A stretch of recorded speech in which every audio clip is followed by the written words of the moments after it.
दोस्तों, ये कहानी है हिम्मत की, हौसले की, डटकर मुसीबतों का सामना करने की, जो हमें सिखा जाती है कि जिंदगी में परिस्थितियाँ कैसी भी हो, हमें हार नहीं माननी चाहिए और मुसीबतों से लड़कर हमें आगे बढ़ना चाहिए। तो चलिए शुरू करते हैं आज के इस कहानी को। ये कहानी है 20 साल पहले की, जहाँ लोग पत्थरों से हथियार बनाया करते थे और शिकार कर कर अपना गुजारा किया करते थे।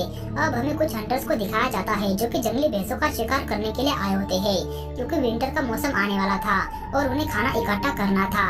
अब हम उनके मुखिया ताऊ को देखते हैं, जो अपने लोगों से शिकार पर हमला करने के लिए कहता है। अब अपने ऊपर हमला होता हुआ देख वो भैंसें भी इनके ऊपर हमला कर देती है और फिर उन जानवरों को अपनी ओर आता देख वो सभी अपने भाले उनकी ओर फेंकते हैं, जिस वजह से वो सभी भैंसें अपनी दिशा बदल लेती है और एक एक करके खाई में गिरने लगते हैं। अब ये देख उन भैंसों का मुखिया इन हंटर्स के ऊपर हमला कर देता है और वो ताऊ के बेटे केड़ा के पीछे पड़ जाता है और उसे अपने सिंग में फंसा कर खाई की ओर जाने लगता है। अब ये देख ताऊ एक भाला लेकर उसके ऊपर हमला करता है, लेकिन उसका कोई भी फायदा नहीं होता और वो केड़ा को खाई में फेंक देता है। अब कहानी फ्लैशबैक में चली जाती है, जहाँ पर ताऊ अपने युवाओं को शिकार कैसे किया जाता है इसके बारे में बता रहा होता है, जिसके बाद उन्हें पत्थरों से औजार बनाने के लिए कहा जाता है, जिनमें 2 लड़कों को सिलेक्ट किया जाता है, जिनमें से एक ताऊ का बेटा केड़ा भी होता है।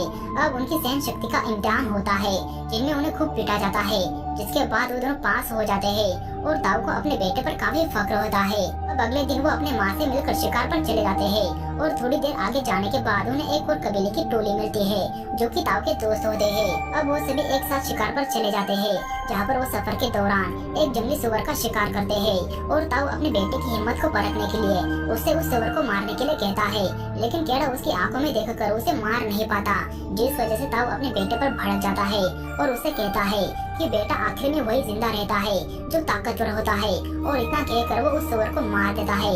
अब रात में वो सब अपना खाना खा रहे होते हैं कि तभी एक शेर आकर उनमें से एक लड़के को उठाकर लेकर जाता है और उसे मार देता है, जिस वजह से केड़ा और बाकी के सब काफी घबरा जाते हैं और फिर अगली सुबह वो उस लड़के को श्रद्धांजलि देकर वहाँ से निकल जाते हैं। अब वो सभी वहाँ पर पहुँच जाते हैं जहाँ पर हमने मूवी का फर्स्ट सीन देखा था, जहाँ पर केड़ा हमें खाई में गिरता हुआ दिखाई देता है, जिस वजह से ताऊ और बाकी के सब घबराते हुए उस चट्टान की ओर भागने लगते हैं, जहाँ पर उन्हें केड़ा एक चट्टान से लटका दिखाई देता है।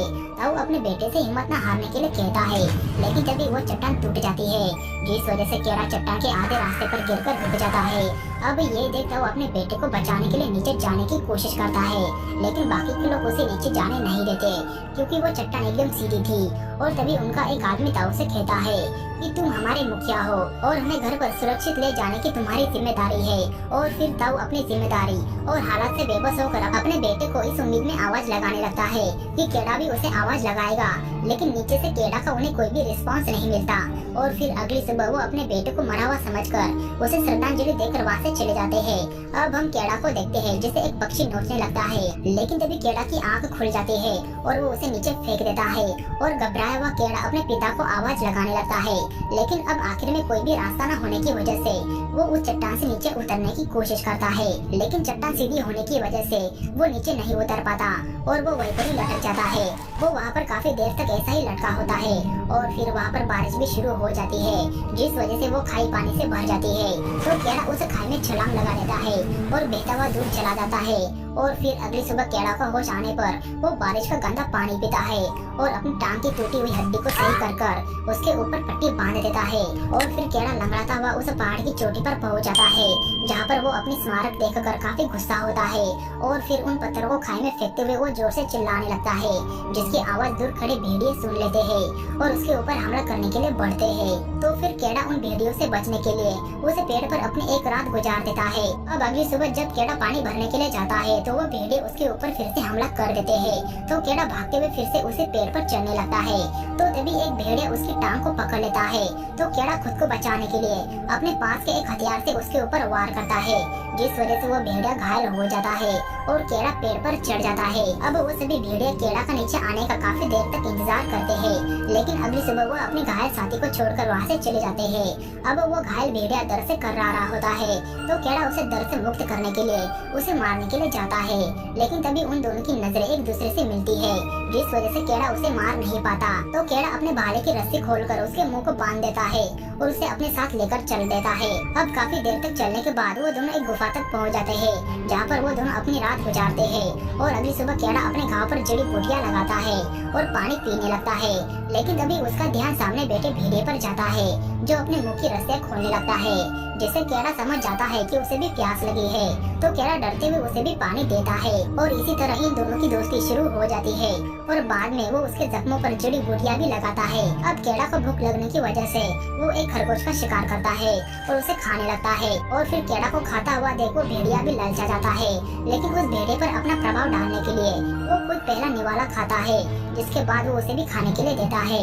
अब अगली सुबह केड़ा एक नई उम्मीद के साथ घर के लिए रवाना होता है, जहाँ पर वो उस भेड़िए को इशारों में कहता है कि वो उसके घर के लिए चला जाए। लेकिन जब केड़ा वहाँ से जाने लगता है तो वो भेड़िया भी उसका पीछा कर रहा होता है। केड़ा उसे उसके पीछे आने से मना करता है, लेकिन वो उसका पीछा करना नहीं छोड़ता और वो उसको ही फॉलो करता रहता है। वो एक लकड़ी को लेकर उसके साथ खेलने भी लगता है और फिर केड़ा भी उसे अपने साथ आने देता है। अब थोड़ी देर आगे जाने के बाद उन्हें एक जंगली सुअर का बच्चा दिखाई देता है, तो वो भेड़िया अपनी रणनीति से उसे केड़ा के पास लेकर आता है, लेकिन केड़ा उसे मार नहीं पाता, जिस वजह से उन्हें रात में भूखा ही सोना पड़ता है। और फिर अगली सुबह वो भेड़िया उसे शिकार करना सिखाता है, जिसके बाद उनकी दोस्ती और भी ज्यादा गहरी हो जाती है। अब ऐसे ही कई दिन बीत जाते हैं और वो भेड़िया उसे एक मछली पकड़ कर देता है, जिसे देखकर वो काफी खुश होता है। अब वो दोनों फिर से अपने सफर के लिए निकल जाते हैं, जहाँ पर केड़ा उस भेड़िए को अल्फा का नाम देता है। और फिर विंटर का मौसम भी आ जाता है, जहाँ पर केड़ा अब काफी बहादुर हो चुका है। वो दोनों मिलकर एक सुअर का शिकार करते हैं, जिसे वो रात में खाने लगते हैं। लेकिन तभी उनके सामने एक भेड़िया आ जाता है, जिसे खतरा समझकर केड़ा हथियार उठा लेता है। लेकिन हमें बाद में समझ आता है कि वो भेड़िया अल्फा का ही साथी होता है, जो उसे लेने के लिए आया होता है।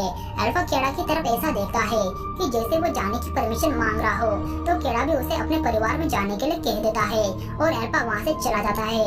और फिर केड़ा भी बर्फीली तूफानों से अगली सुबह अपनी मंजिल की ओर निकल जाता है, जहाँ कुछ देर चलने के बाद उसे एक भेड़ियों का झुंड नजर आता है, जिनमें से उसे अल्फा भी दिखाई देता है।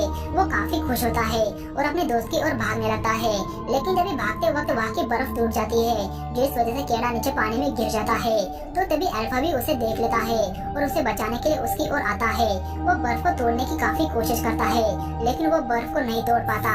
लेकिन केड़ा के पास एक हथियार होता है, जिसके जरिए वो उस बर्फ को तोड़ देता है और फिर वो अल्फा की मदद से बाहर आता है। अब ठंड से बचने के लिए वो अपने सारे कपड़े उतार देता है और आग लगाकर वो अल्फा के साथ वहीं पर ही सो जाता है। और फिर अगली सुबह वो अपनी मंजिल की ओर निकल जाते हैं, जहाँ रास्ते में उन्हें एक आदमी दिखाई देता है, जो बर्फ से जमकर मर गया रहता है। केड़ा उसके पास से तीर कमान ले लेता है और आगे बढ़ जाता है, जहाँ उनका सामना बर्फीली तूफान और लकड़बग्घों से होता है। वो दोनों बचने के लिए एक गुफा के अंदर चले जाते हैं, जहाँ पर उनका सामना एक शेर से होता है। वो शेर केड़ा के ऊपर हमला करने के लिए जाता है, लेकिन अल्फा बीच में आ जाता है और उसके साथ काफी संघर्ष करता है और केड़ा अपने तीर से उस शेर को मार देता है। लेकिन इस लड़ाई में अल्फा काफी घायल हो जाता है, तो अल्फा की अपनी प्रति वफादारी देख वो उसका काफी ख्याल रखता है और उसे अपने साथ पूरी जिंदगी रखने का वादा करता है। अब अगली सुबह वो अपनी मंजिल की ओर चले जाते हैं, जहाँ आगे उन्हें अपने पूर्वजों की स्मारक दिखाई देती है, जिससे केड़ा समझ जाता है कि वो सही रास्ते पर जा रहे हैं। वो बर्फीली तूफानों से आगे जाने लगते हैं, लेकिन इस भयानक मौसम में अल्फा की हिम्मत जवाब दे देती है, तो केड़ा उसे अपने बगल में उठाकर आगे चल देता है। अब तूफान काफी बढ़ चुका था और केड़ा भूखा प्यासा आगे बढ़ रहा था, जिस वजह से केड़ा के भी हिम्मत जवाब दे देती है और वो अल्फा को नीचे रखकर वहीं पर ही सो जाता है। अब उसे उसके माता पिता के सपने आने लगते हैं, जिस वजह से वो हिम्मत कर उठ जाता है और अपनी पूरी ताकत लगाकर अल्फा को अपने साथ लेकर एक बार फिर से अपनी मंजिल की ओर निकल जाता है, जहाँ कुछ देर आगे चलकर उसे उसका कबीला दिखाई देता है, जिसे देखकर वो काफी खुश होता है। वो जल्दी से अपने कबीले पर आता है, जहाँ ताऊ अपने बेटे को जिंदा देखकर काफी खुश होता है। केड़ा अपने पिता से पूछता है कि क्या उसने साबित कर दिखाया, जिसे सुनकर ताऊ रोने लगता है और उसे अपने सीने से लगा लेता है। केड़ा अपने पिता से कहता है कि वो अल्फा को भी बचा ले। अब कबीले के लोग उन दोनों का इलाज करने लगते हैं, जहाँ पर हमें पता चलता है कि अल्फा एक मादा है, जिसने अभी बच्चे को जन्म दिया है। यहाँ पर केड़ा काफी हैरान होता है, क्योंकि वो अल्फा को अभी तक नरी समझता आ रहा था। अब यहाँ पर केड़ा की नजरों में अल्फा के लिए इज्जत और भी ज्यादा बढ़ जाती है, जिसके कुछ दिनों बाद वो दोनों साथ में बैठे होते हैं, जहाँ पर अल्फा के बच्चे भी खेल रहे होते हैं। ये एक नए दौर की शुरुआत होती है, जहाँ पर इंसानों ने जानवरों के साथ दोस्ती करना शुरू कर दी है और अंत में हमें दिखाया जाता है कि इंसान और भेड़िए दोनों मिलकर शिकार करने के लिए जा रहे होते हैं।